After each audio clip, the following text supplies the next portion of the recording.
that long day behind you. Good times lie ahead. With company worth keeping, that'll bash a smile on your head. Come on in, the door's open, you'll find just the finest folks here. Pull up a chair, grab a drink, and lend our stories your ear. Cause we're the talk at the tavern. Here you're always welcome. The talk at the tavern. Promising beer and bedlam. The talk at the tavern. Music, medicine, then some. The talk at the tavern. The song's over. Here we come. Welcome to the Tavern. We'll get to the topic and discussion in just a moment. Just want to let everybody know this is an adult show with adult topics, adult humor, and in other words, we drink, we smoke, we swear, and we laugh at things we probably shouldn't, but we do it together. For those listening to the podcast, we record the podcast on our live stream at twitch.tv/Travis Tavern Talk and have a live interactive chat audience. You might hear the sound of the bell, and that means I want to interrupt somebody to read a question or comment. For those on the live stream, we won't read off everything you put in chat, but we'll try to get to the most relevant or the most amusing, but hopefully some combination of the both. Now, while we introduce ourselves, go ahead and let us know what your vices are tonight. Okay, guys, drop your vices right there in the chat. We'll let the podcast folks know. Tonight, my vices are I've got some Bushmills Irish whiskey and water, separate and together. And I don't think I'll be lighting a pipe tonight, but we'll see how that goes. I do love the fact that our viewers have already stacked up, and we've got Maria and Kitty and Jay and a few others. And Jay says, "What up, folks? Good morning, sir." It's funny. Cogsley says, "Good morning, sir," right after he says, "What up?" But Jay says, "Oh, shit, I just realized I was being quiet, like the noise from my office was going to mess with your audio." So, Ed, why don't you intro yourself first, bud? Hey, folks. Nice to see everybody. Again, my vices tonight, I am drinking Heaven's Door straight bourbon. It's a product owned by Bob Dylan. Really? Yeah. It's a pretty bottle. This, the bottle, the gate on the bottle, apparently Bob Dylan fancies himself an iron worker, and he actually designed this and welded it together. They put a picture of it on the bottle. Very cool. I didn't know that.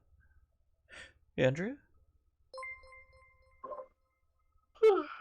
Excuse me. Hi, Andrea LaChat here. So my vice tonight is this. It's called Fit Soda, and it's orange cream, and it's got benefits. It's called Benefits with Bubbles. It's supposed to be soda that's good for you. So here. Cheers. There we go. Opening toast. Let's do an opening toast here. Here's to returning to roots and doing what you love just for the sake of loving it. I'm talking about you, Andrea. I'll drink again. And Sadaru, thank you for that host and popping in. Appreciate that. Good to see you here. Now, Jay says, I have a shot of Chopin vodka. Potato, of course. So here's to a great show. Thank you, buddy. Now, our show tonight, where we're going to... Hold on, I got to pull up this. I got all kinds of interesting things that I've run across over the past week or so. And we're just going to roll through these and talk about them and have a good time. Now, the first thing I want to talk about is I found this article in the past week about apparently, you know how everybody's like, fuck, Valentines. You know, whether you're in a long-term committed relationship and you're sick of capitalism and whatnot, or you're single, or you're just a Grinch at heart, and there's nothing wrong with that. I think in a lot of ways, the three of us are definitely Grinches here. Ed's nodding. For the audio folks, Ed is nodding. Oh, Chopin, thank you. Jay corrected my pronunciation. Thank you. Chopping broccoli. That's what I always think of when I see Chopin spelled out. So apparently, there's a lot of companies, and this seems it started in the UK in 2019 or so, where they have opt-out lists now, so you don't specifically get Valentine's Day oriented advertising. And they've also expanded this into Mother's Day and Father's Day, because a lot of people, and even one of the British Parliament people got up in front of Parliament going, my parents died when I was 27. I haven't had a Mother's Day or a Father's Day in decades, and this is almost traumatizing to see all this stuff. So, what do you think? Andrea, Ed, either one of you. Well, I don't want to see all the... You're talking about emails and things, right? Emails, looking at maybe way of showing... Mail, all that stuff. Yeah, just advertising in general that are targeted ads, essentially. Okay. So I agree with that because I don't want to deal with that crap. Not that I don't believe in Mother's Day or Valentine's Day. Great. But it's so commercialized and everybody feels like they have to go out and do the thing that places are crowded. I don't want to be in that crowd. That's fair. So the kind of advertising I would like is like after holiday sales or after holiday specials because, I don't need all the drama of being out in public with all the people. So what about you, Ed? I'd like to opt out of not seeing any fucking ads at all. This is why I won't buy Amazon electronics anymore, because they are so saturated with ads. It kills me. I paid for this product. I'm paying for the internet and the bandwidth, and here I am being inundated with fucking ads about shit I don't care about. And if they target it for me and my interests and they listen to me on my phone, I don't fucking care. I didn't ask to have an advertisement before the music plays when I request a song or a playlist. Or in the middle of a damn YouTube video. Yeah. Yeah. And I know you can pay to... Yeah. I was going to say, yeah, you can pay to not see all that stuff. But the advertisers pay. That's how they make their money. So either you pay or the advertisers pay. See, and I'm okay with being able to opt out of it. But if I buy an Amazon Fire tablet, there is just pages of ads built into the interface itself. Yeah. But I'm going to read a couple comments. Maria says, I love the idea of being able to opt out of special day ads. And Jay from Texas says, oh, Jesus, I would love to opt out of all V-Day shit. My wife and I have never... Hold on, it scrolled. Never bought a card for each other, and we've been together 23 years. My wife is cool with getting flowers for 364 days out of the year, but if I get her flowers on February 14th, I'm in trouble. Kitty says the advertisers don't care. Go ahead, Andrea.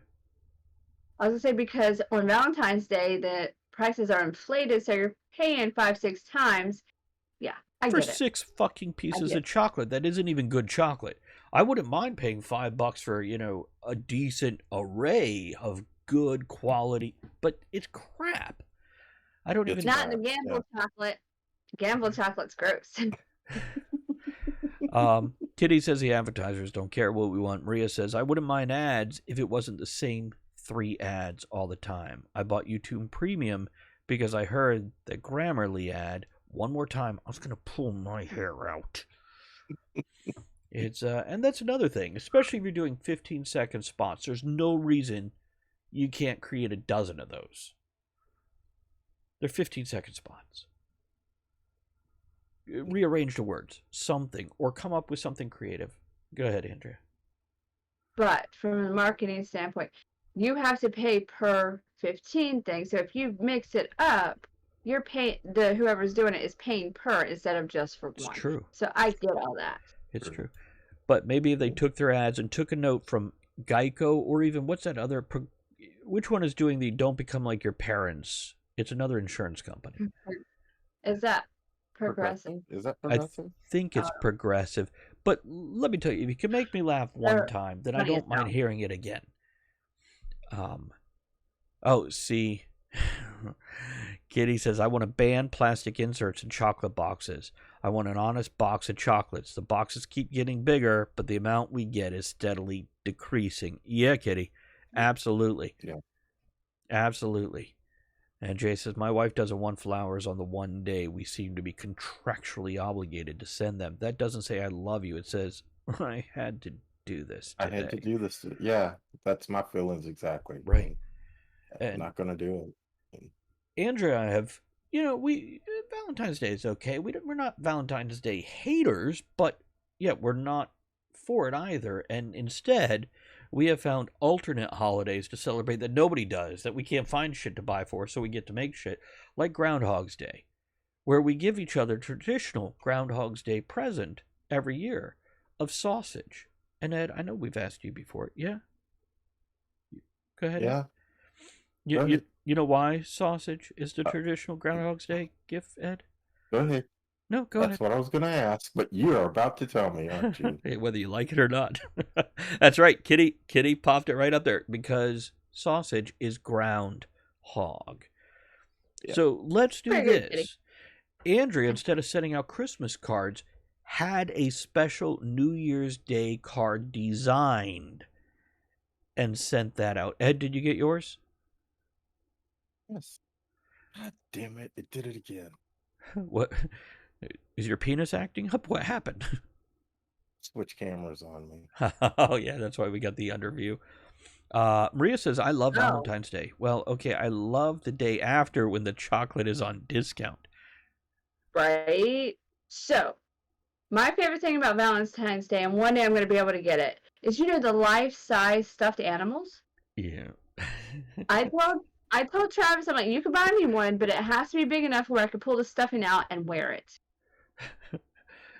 like a primitive caveman. Yeah. It's she slew the mighty teddy bear. There you go, Ed. You got it back now, man. It's That is. So, is more art than time in the chat? No, but yeah, go ahead and do a plug. A DIY Because- furry, says Jay.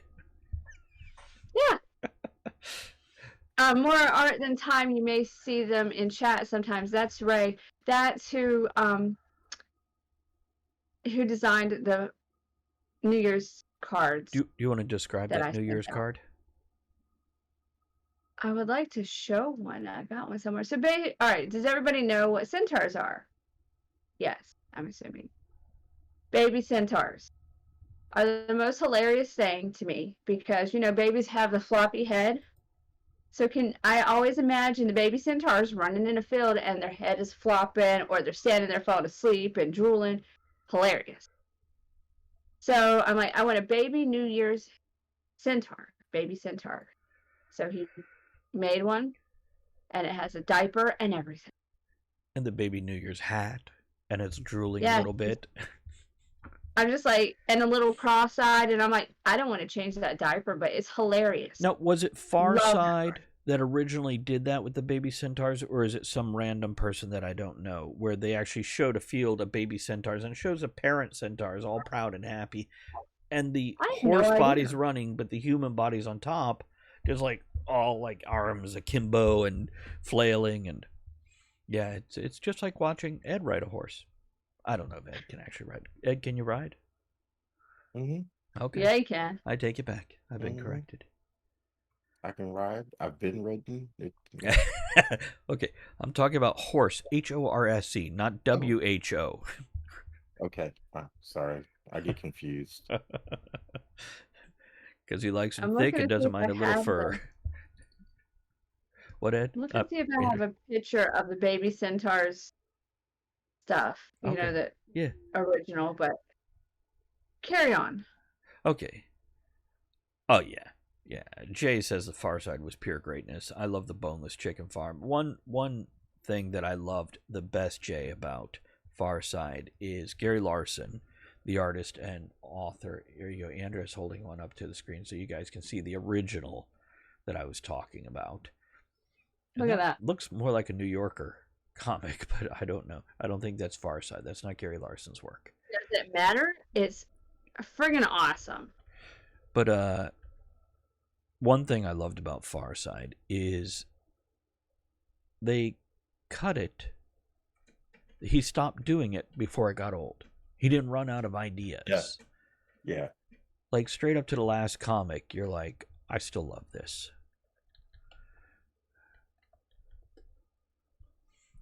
So, yeah, Yeah, CJ, I saw your picture. Okay, so, and there's the image of the card itself. So you guys have seen that now. You've seen the original is based off, and then I love it. It's just like my favorite. I love it so much.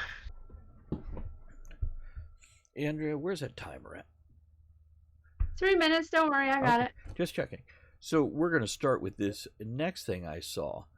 So I recently ran across another article that says go back to bed and lose weight. Also 7 other things worth knowing. So the picture of this is just a cat sleeping, which is always endearing to me because Cats. yeah, cats. But this is an article, and this is something, if you've been aware of your own body and everything and biology and how life works, you need a few things to function properly. One is enough sleep. Another is water, hydration, proper water hydration. And a third thing is breathing correctly. And I know that sounds weird, but yeah, it's very important. And we're going to get into that in one moment here. But first, we're going to take a quick break and a word from the sponsor, me.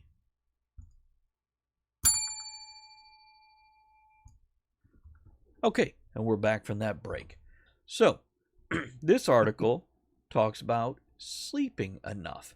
And they're basically saying people normally don't sleep enough. It's like 6.5 hours per night instead of the 8.5 hours that most people require. And they've done studies, like sleep studies. And these people were in their own beds, but they had like little things attached to them. And they found that people that do sleep 8+ hours a day, first, they reduce their caloric intake by 270 calories a day, and they sustained lower level of calories that would lead to a loss of 26 pounds over 3 years. Now, I don't know if anybody else realizes this or knows this, but your body actually releases, the way you lose fat is as your fat cells shrink, it releases gases into your body, which you release through breathing and other methods in some cases. But largely, it puts it into your lungs, and you breathe out that excess. So sleeping is super important. Sleep deprivation can lead to more stress, the stress hormone cortisol, decreased production of appetite control hormone leptin. Good sleep offsets these imbalances, and the body can seek to add more calories to compensate for the lack of sleep. I'm looking at you tonight, Ed. No, Kitty. Methane, when you're talking about farting, no. Methane does not come from the body cells. That is produced in the intestines by the bacteria, basically chewing things up and putting out their own waste product that makes you fart. But, yeah. It's you're very right. Kitty says if the body cells are producing methane, there's something horribly wrong. So I don't know. Have you guys found that sleeping more helps you guys out? Well, okay. You said they attached little things to them, and the people that slept for 8 hours had the potential to lose weight versus the people that only slept for like 5 to 6 hours. Lose more weight naturally. Lose more weight. Okay, well, the people that slept for 8 hours with the leeches attached to them, of course they lost more weight. Not because leeches, they had sensors. Oh, you said little things. Oh, sensors. Okay. Oh, hell, Ed. Maybe they were teeny little hungry vampires, and that helped with the weight loss while they were Little sleeping. things, I don't know. Yeah, little things. I wasn't specific on that one, right? It's, Yeah. But it's amazing that he went to leeches. I've been trying to get the doctors to do that to my brother, but yeah. We know a person. Yeah, what if We got a they guy. actually have medical leeches? Or bleeding. Yeah. Straight up bleeding. Yeah. talk to us off air. If they're not willing, it costs extra.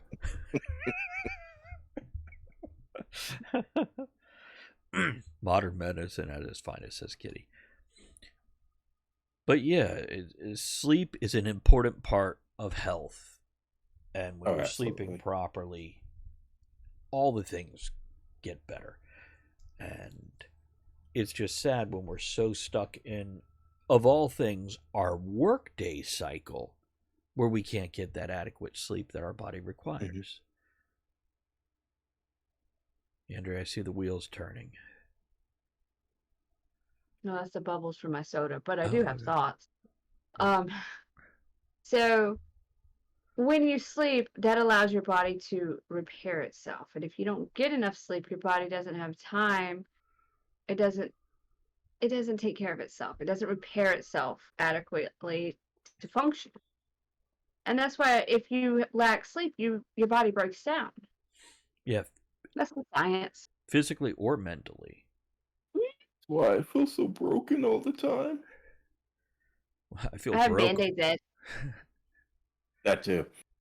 I feel broke all the time. That's part of the work cycle. And Kitty says not just sleep, but deep sleep. Yeah, all these things are necessary for psychological and physical health. It's so, and we can go into the whole phone thing, but I'm not necessarily looking to do that, and staying up and watching TV and everything and blue light. But yeah, we're not going that deep into. Not going that deep into the topic. In that, my wife is weird though. Blue light actually helps her to fall asleep. Okay. Yeah. Now, does it have maybe something to do? Well, I guess you turn on the blue light. No, could that be because of her condition? It could be. It could be, but she's in reverse. Well, I know when you put the blue light filter on, like I have on my screen, it helps reduce fatigue and everything. So, who knows? All I'm just saying is schedule it in, folks. If you're going to schedule in all these other things. Maria says, I've been using a sleep app recently, and it's been working my body. Good for you.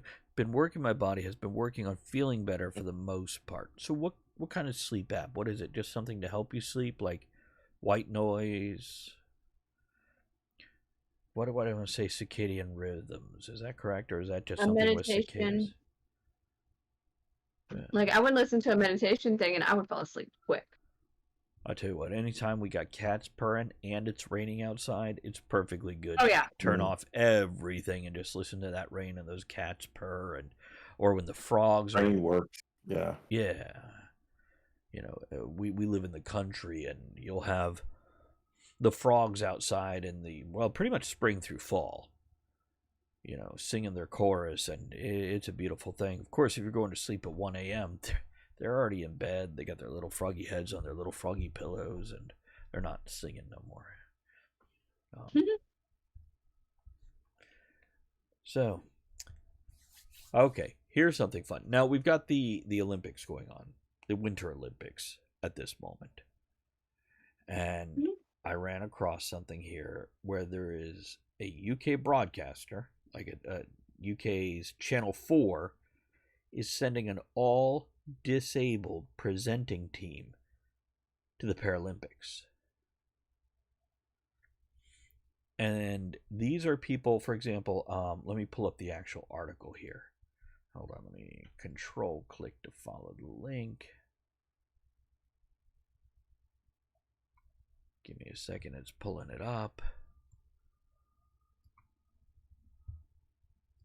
And they have pictures of everything. And I could drop the link right here for you guys, too, for those in chat. And I love this concept, by the way. And this isn't even being PC. It's the title of the article is UK TV Network Channel 4 is sending an all-disabled lineup of hosts and pundits to the Beijing Paralympics.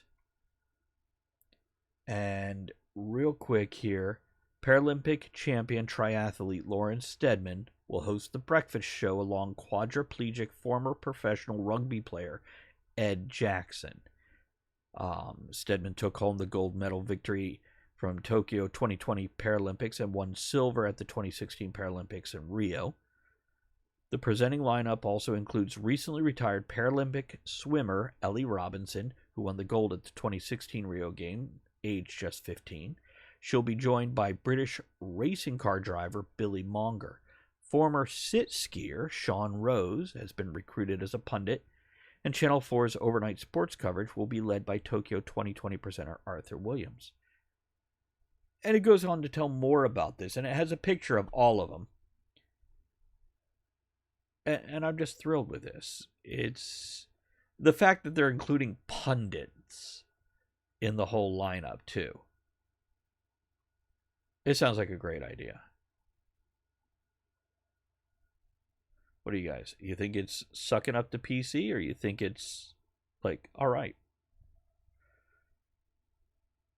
I think it's okay. I don't really look at it as sucking up the PC, but I'm beginning to wonder, and I'm not talking about special privileges, benefits such as parking space or something. Are we moving to a point in our society where the label disabled is kind of outdated? It is. Because really, I'm looking at the picture here, okay, and I really don't see disabled people. Right.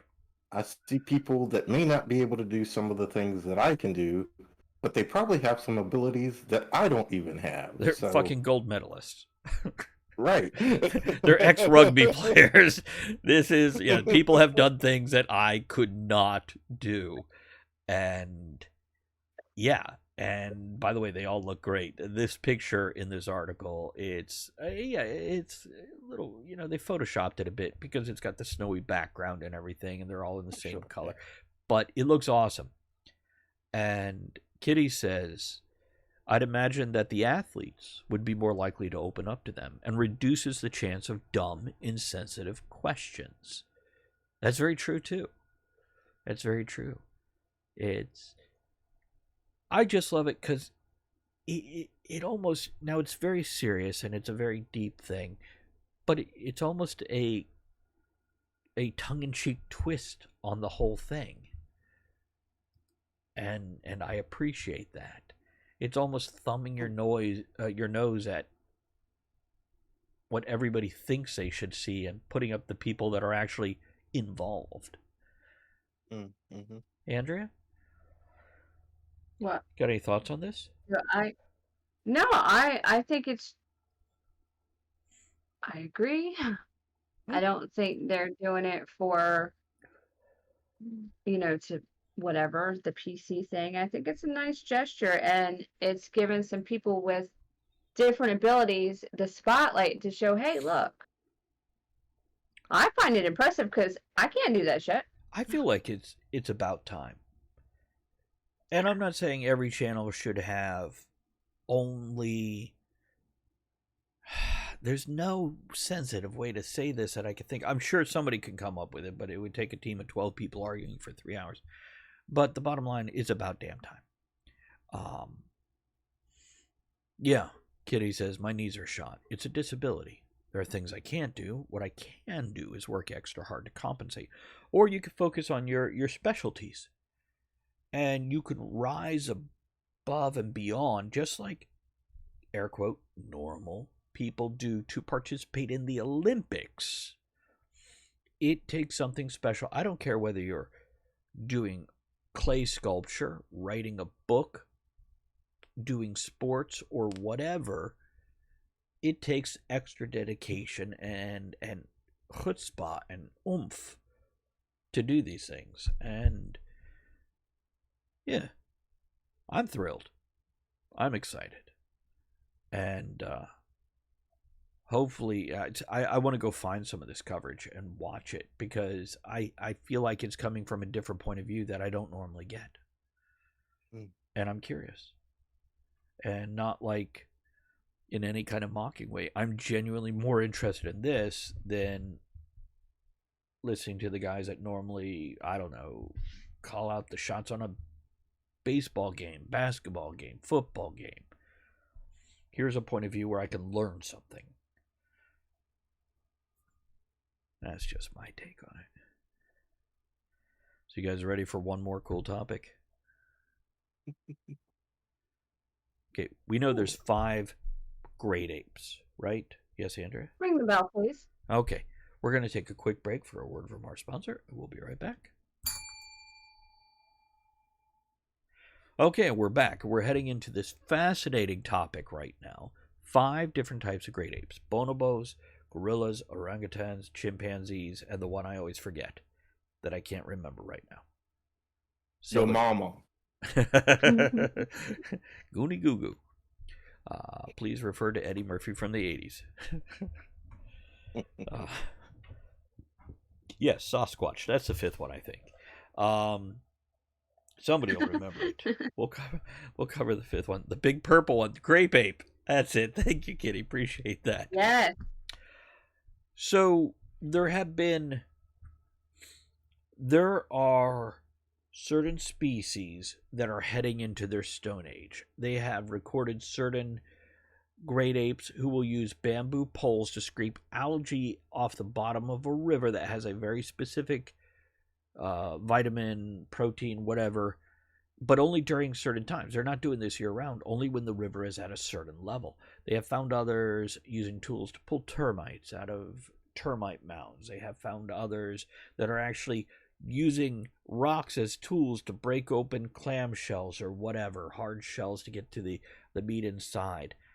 They have found recently a chimp in the wild who put a flower behind its ear as decoration only, and other chimps started imitating it. They're creating fashion statements. This article that I found, chimps in the wild have been found applying, air quotes, medicine to one another for the first time. So they're observed applying insects to their own wounds as well as the wounds of others. The behavior may be a sign of helpful tendencies in chimpanzees similar to empathy in humans. But they're actually picking up these flying insects or catching them right out of the air, putting them in their mouth, so I assume they're biting them to release something, and then applying it to wounds of other chimpanzees. And now nobody's actually grabbed some of these fucking insects to see if they have a anesthetic, a numbing agent, or what. But they've also found it's not just like mothers applying it to children or family members applying it to what. There are certain chimps within the tribe who will do this for others. Maybe it has hallucinogenic effect. And they just really like Well, that's another thing that was mentioned, is there are other animals. There we go. Maria says, sounds like Planet of the Apes is about to happen. There are other species in the world that have done similar things. And give me a second. I'm scanning the article right now. And once again, I'll drop that they rolled cleric. Very good, Kitty. Nerd on, my nerdy sister. Welcome back, Maria. So let's see here.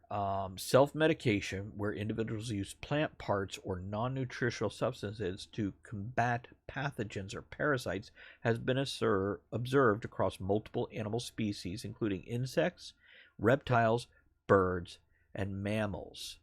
Our 2 closest living relatives, chimpanzees and bonobos, for instance, swallow leaves of plants with anti-parasitic properties, chew bitter leaves that have chemical properties to kill internal parasites.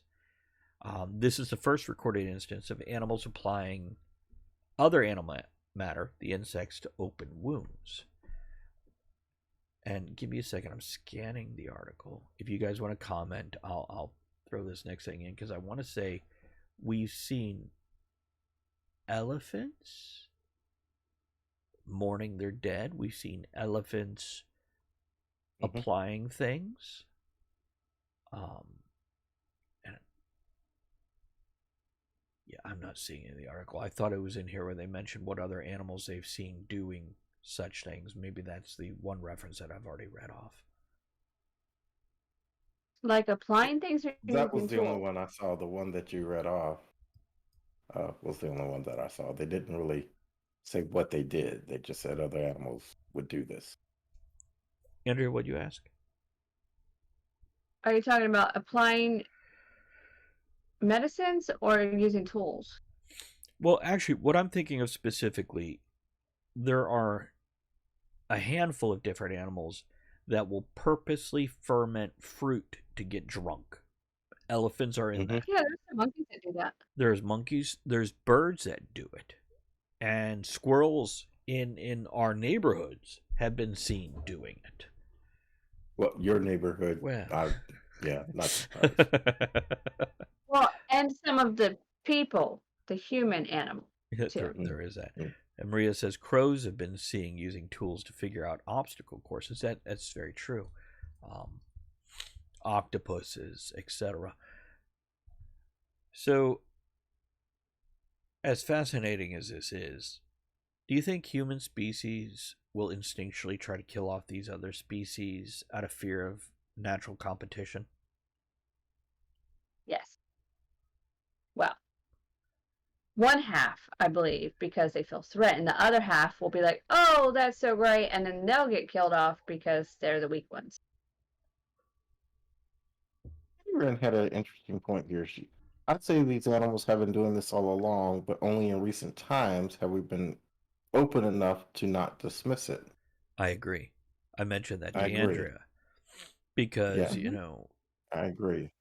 we've only been doing this for a couple thousand years. By a couple thousand years, I mean 10 to 45,000 years.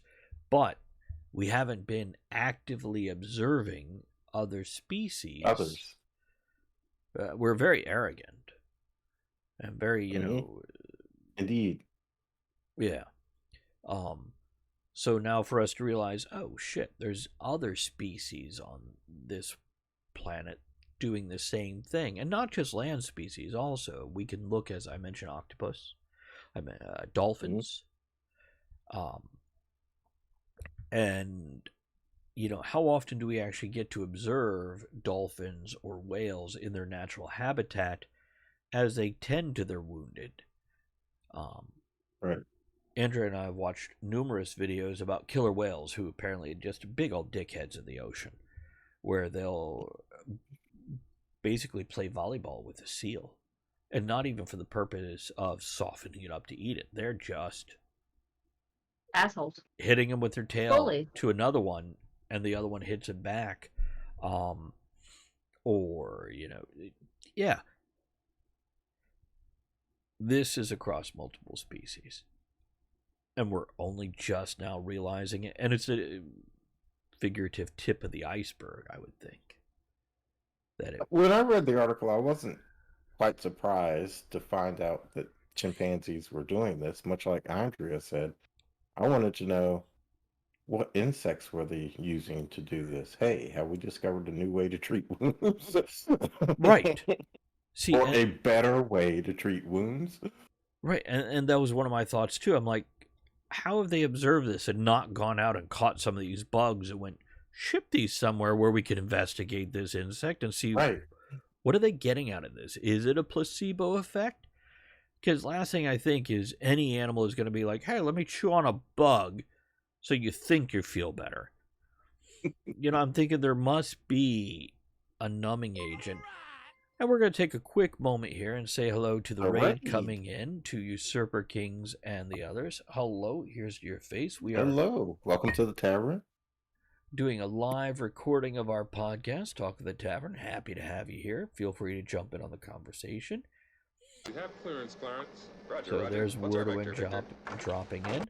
And Fada Rose, thank you very much.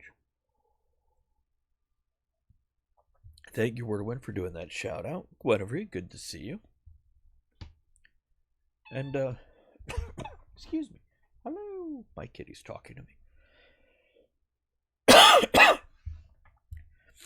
So, have we exhausted that topic? By the way, for those just popping in, we were talking about how they finally, I say finally because we feel like it's been going on for a while. It's not a new behavior.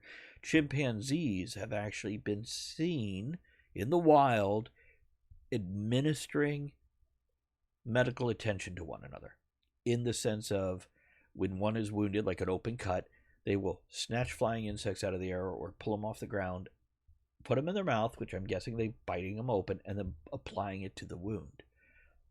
And we're discussing other animals that do similar things, whether it's getting drunk off fermented fruits or whatever. So our next topic is another chimp named Jeff Bezos. That one. Okay. There's so many to choose from. There really is. And this isn't even the Skylink satellites falling out of the sky. We can talk about that also if we like. Because Skylinks are falling. The Skylinks are falling. Due to a solar storm, like I think 50 or so. I don't know if I have that actually in my notes here.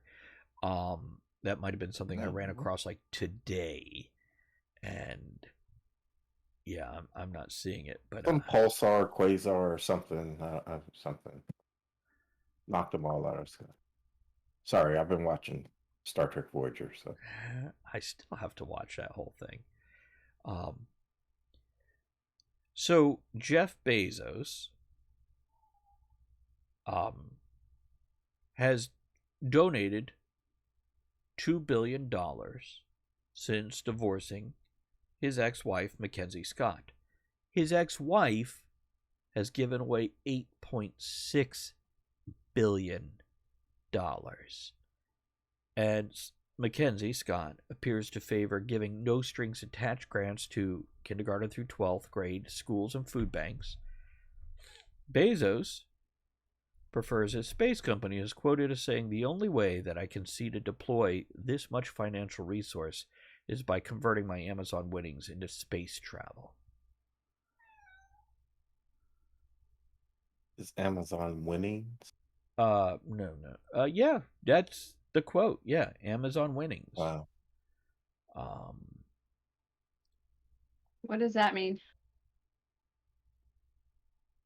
I guess the money he won from his stocks, or stocks. I'm thinking, what is it, a lottery? I don't know. Maria asks a good question. She says, I'm sorry, did he, quote, donate $2 billion as a tax cut to his own company? Again? Probably. It doesn't specifically say, Maria. But yeah, that is a quite the possibility.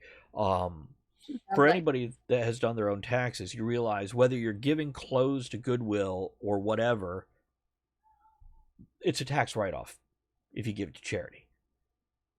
And as a business move, it's a logical choice. So was it done out of charity, or was it done out of, let's get a tax break? What do you think? But Mackenzie, his ex-wife, 8.6. Now this says since their divorce in 2019.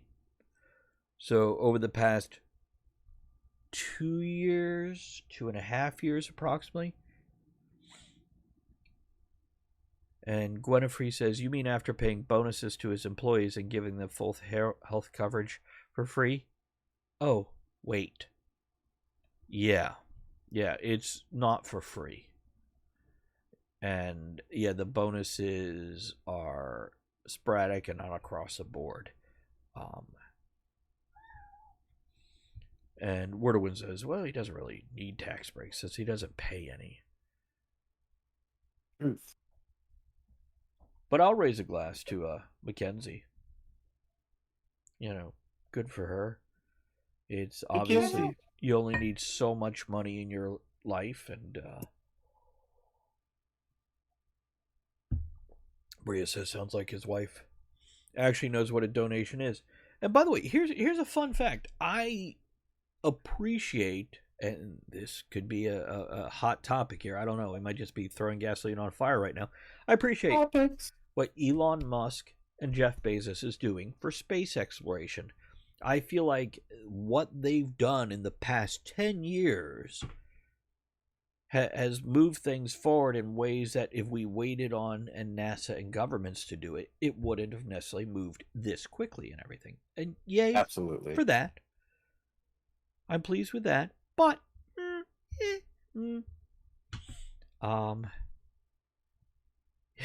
see, Word to Win says, the crazy part is Mackenzie donated $8 billion plus and ended up wealthier in the long run. I'd love to know how that works, because I'll give somebody a 20 if I can have $23 back any day. But yeah, we're talking about $20 is what I can afford, not 1,000 or a billion or whatever. Oh, see, Kitty, fair point right there. He's proven that we can make space exploration pay for itself. Veda Rose, thank you for that follow. Appreciate that. There's your face. Got a drink for that. Mm-hmm. Yeah, Veda says, right, I could use that financial knowledge as well. Yeah, I am clueless on that one. Yes, Andrea? You need to just give me the bell because you're not answering my messages. Oh, no, I don't even have my phone in front of me. Okay, guys, let's take a quick break here, and we'll be right back after this word. Okay, and we're back.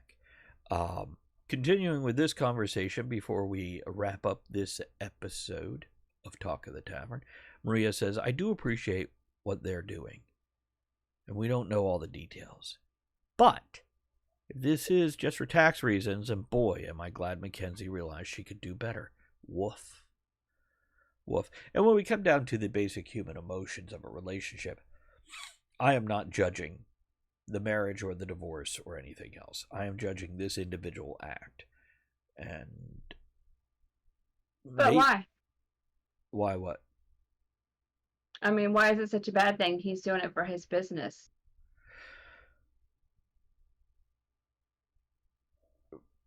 I don't understand the question.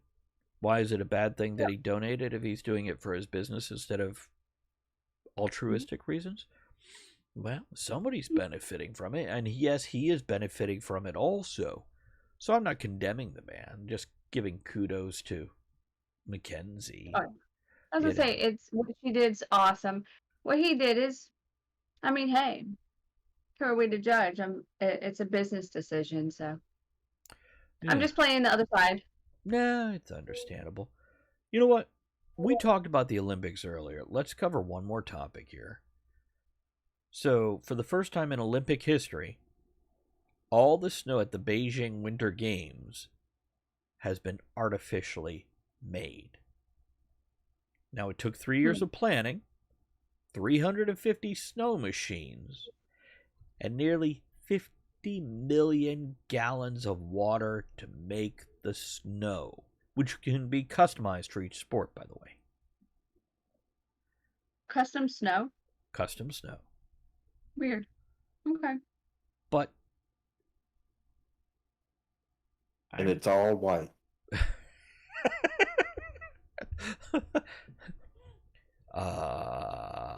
Ed, would you like to respond to your own thing? Because I don't know where to go now.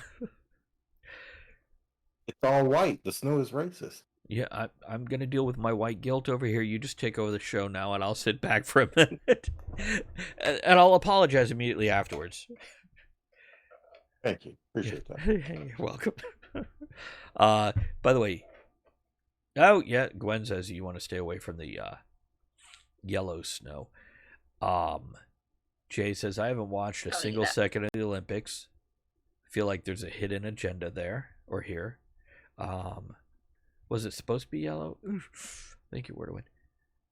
And by the way, Kitty, referring to the previous topic, Kitty says, donating is never a bad thing, although no reason he couldn't send some of that to his employees. Yeah, that's a whole other show, which I probably will never do because I recently quit working for Amazon. Recently, as in 6 days ago. So we'll put that aside. So what I'm wondering is, when we're looking at 50 million gallons of water, is it that important that we have Winter Olympics at 50 million gallons went to it instead of maybe $1 better use somewhere? I realize it's a moneymaker, but Maybe. Puts it in perspective, that's for sure. Andrea, what'd you say? Where did they get the water? Did they save the rain in the barrels and use that, or did they have people just turn on their tap? I mean, that makes a difference. Okay, no, Kitty makes a fair point too along those lines. It doesn't have to be drinkable, and it'll go right back into the water cycle. Maria, Oh, is this like used toilet water? No. it's brown snow. There you go, Ed. No It longer was race. custom. Oh, no. Maria says, was it fresh/processed water? I mean, if it is drinkable water, there are better ways to use it. And Wordowin says, well, the real concern is the pile of water bottles after they emptied them. Don't worry, they made polyester out of it afterwards. It's okay. So, I'm wondering where they got the water. Was it... Did they plan and just save up the rain, or... For 3 years, apparently.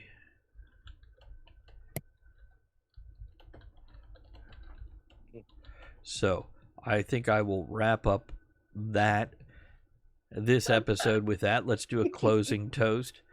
Here's to the amazing things in our world. The stupid shit we do, as well as the amazing things that we are just becoming aware of in this world. Here's to that, and here's to going back to how we used to do things. Here's the custom snow. Okay, guys. We'll wrap this up, and we'll catch you again on the next episode. Before we go, I want to remind everyone that you can email us at talkthetavernshow@gmail.com to let us know your thoughts on the show's topic, suggest another topic that you'd like to hear us discuss, or just have us read a message out on air to someone in your life. Thanks for supporting the show by downloading the podcast, sharing it on social media, grabbing some shirt stickers and mugs from bit.ly/tavern merch, or barware patches and hats from bit.ly/tavern merch too. That's bit.ly/tavern merch or tavern merch and the number 2. Thanks to everyone who joined us live at twitch.tv/Travis Tavern Talk, and everyone who supports the tavern by subscribing, hosting, throwing bits, raids, and most of all, commenting. Thanks for joining us in the discussion shenanigans tonight. You are the one thing that makes the show what it is. Don't forget to join us at the tavern next week. Until then, have fun, keep learning, and be good to one another. Now, raise your glass in good cheer. Enjoy the small moments every day and steamy dreams every night.